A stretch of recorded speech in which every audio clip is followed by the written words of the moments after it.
Hello everybody, this is Fernando for the latest Mafia and Gangsters video. Alright, let's go ahead and let's start this whole new series here. This one is actually not based on any suggestion, but is a random one that I found on a website that showcases a whole list of mafioso from A to Z. I mean, we're talking like hundreds of mafia out there, mafia personnel, and in this case, I just happened to find this one randomly. It has to do with a guy who was actually known there for operating in the 14th Street of New York City. In fact, that's essentially what his nickname will be, and I'll mention that more here in a minute. And on his end, he was actually involved with the death or the murder / assassination of a family boss as well. So lots of interesting info to showcase. You're looking at a picture of him here. His name was Stephen Armone, but as always, they have nicknames associated with them, and his was 14th Street Steve. So let's go ahead and let's talk about this gangster here, and then I'll give my own thoughts and opinions on it afterward. So who was this Stephen 14th Street Steve Armone? Well, he was someone that was born back on November 17th, 1899, actually there in Palermo, Sicily, there in Italy. So he was definitely from the old world, from the old country, but somewhere along the way he migrated over into the US, and then during that time period, it looks like it was around 1906 that his family settled in the Queensboro area of New York City. A little bit is known, just a tiny bit, of his early childhood or his early era when it came to being raised there. But yeah, eventually he was there on 11th Street and then also on 13th Street there on the Lower East Side of Manhattan. And then somewhere along the way, his most prominent stay tended to be there in the 14th Street area. In fact, that's why essentially he later became known as 14th Street Steve, because he became a very, very prominent mafioso right in that distinct spot. So essentially where he grew up as the place that he would become a prominent mafioso. He was someone that was described as a small statured man, so short in height. He always had a limp to him as well because he suffered from some kind of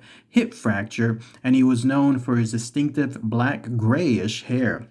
But growing up in that time period and then becoming involved in the mafia, he was eventually there as a mobster within the Gambino crime family, who of course had a very prominent presence there in Lower Manhattan. So he pretty much grew up with them and stayed with them, and along the way he committed a whole assortment of activity as well, a lot of nefarious activity. These included burglaries and stuff related to narcotics, violations with narcotics, and then also assault and battery, in some cases with the intent to kill as well. Eventually he was made the leader of the Gambino operations there on the Lower East Side, and one of his fortes was especially involving narcotics, so smuggling and distribution of narcotics on a large scale. There was a brief period, though, where he was involved with a lot of the era of Prohibition. So him and along with a lot of other gangsters there were essentially working the trades with trying to make sure that alcohol and other forms of booze were, at that time illegal, were being placed into certain prominent areas. But once Prohibition was repealed, then that's when he moved on to the distribution of heroin and also opium.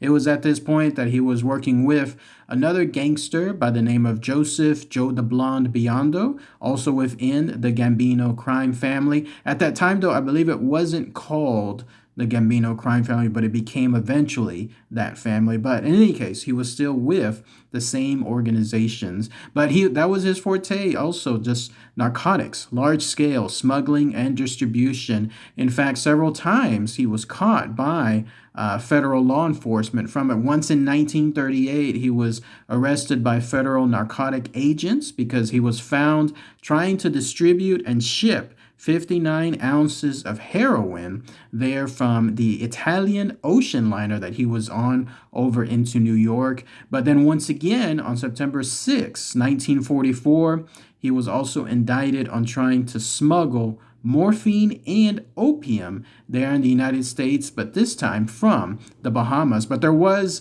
a time period, at least before World War II, where he was able to get much shipment to come in from overseas. No matter how many times essentially he got caught, apparently it was not enough to deter him with all the profits and all the success that he had. The only thing that stopped it eventually was the start of World War II, because that made a lot of the overseas shipment of these narcotics almost impossible from certain areas.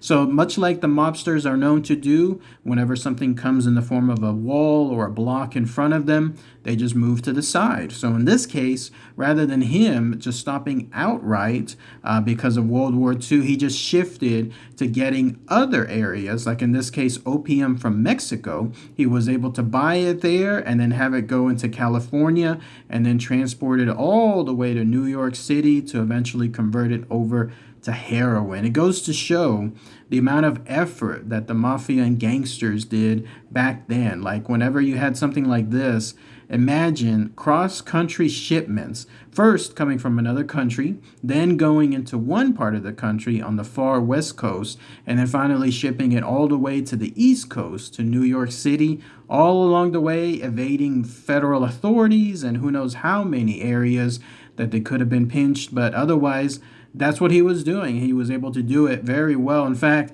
it seemed like all the way up until he ended up dying, this was his forte. This was essentially what he was doing during that time period. It involved using a fleet of small boats.